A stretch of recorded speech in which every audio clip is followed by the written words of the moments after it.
di lokasi binaan LSM Pelopor di Cawang, Jakarta Timur.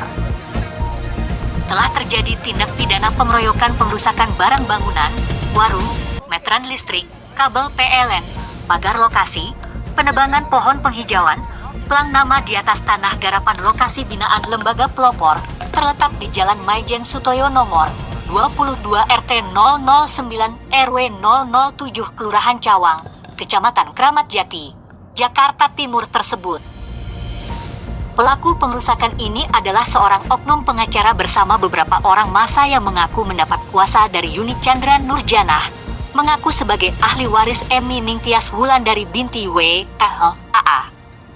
The Growth mengaku-ngaku semua tanah di wilayah Kelurahan Cawang adalah milik keluarganya, meskipun tidak pernah mengurus, tidak pernah menempati, tidak pernah menguasai, atau menggarap tanah tersebut.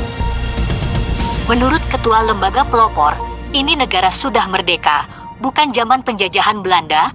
Aneh mengklaim tanah berdasarkan surat hak barat Eigendom Verponding zaman Belanda yang telah dinyatakan tidak berlaku di Indonesia, sesuai pasal 95 Peraturan Pemerintah Nomor 18 Tahun 2021.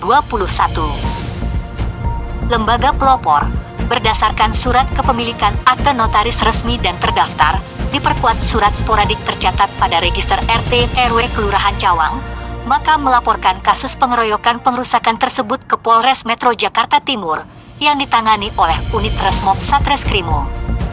Dalam laporan polisi LP nomor LPB 1829/8/2022 Polres Metro Jakarta Timur Polda Metro Jaya tanggal 18 Agustus 2022 menyebutkan dugaan tindak pidana pengrusakan barang, plang nama Lembaga Pelopor, penutupan lokasi dengan seng bekas, pengrusakan pagar, listrik PT PLN, Persero, dan penebangan pohon lahan hijau, sebagaimana dimaksud pasal 170 KUH Pidana Jo pasal 406 KUH Pidana.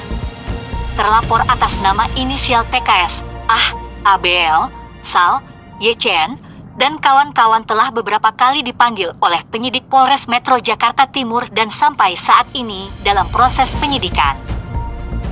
Salah satu kuasa hukum Lembaga Pelopor, Wawan Irwanto, CSH, menyampaikan kekecewaannya terhadap proses hukum yang berjalan lambat. Meskipun kasus ini sudah berlangsung 2 tahun, baru 2 orang yang dinaikkan statusnya ke penyidikan. Beberapa orang yang diduga terlibat masih berstatus saksi, meskipun mereka diduga sebagai pihak-pihak yang memberi kuasa dan menjadi koordinator saat pengrusakan terjadi. Bang Marao, Direktur Eksekutif Lembaga Pelopor, meminta aparat kepolisian untuk memberikan perlindungan hukum kepada korban, pelapor, anggota Lembaga Pelopor dan mengusut tuntas kasus ini. Pelakunya harus segera ditangkap, diperiksa, diadili, dan dipenjarakan. Kami telah melaporkan kasus ini ke Polsek Kramat Jati, Satgas Anti Mafia Tanah Bareskrim Mabes Polri, Intelkam Polda Metro Jaya, dan Satreskrimum Polres Metropolitan Jakarta Timur, ujarnya.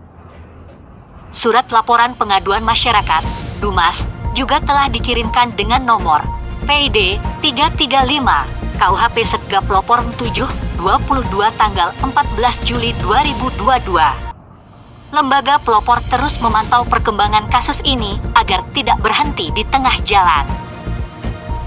Peraturan Pemerintah PP RI Nomor 18 Tahun 2021 tentang hak pengelolaan, hak atas tanah, satuan rumah susun dan pendaftaran tanah, pada pasal 95 ayat 1, berbunyi, alat bukti tertulis tanah hak barat Eigendom Verponding dinyatakan tidak berlaku dan statusnya menjadi tanah yang dikuasai langsung oleh negara.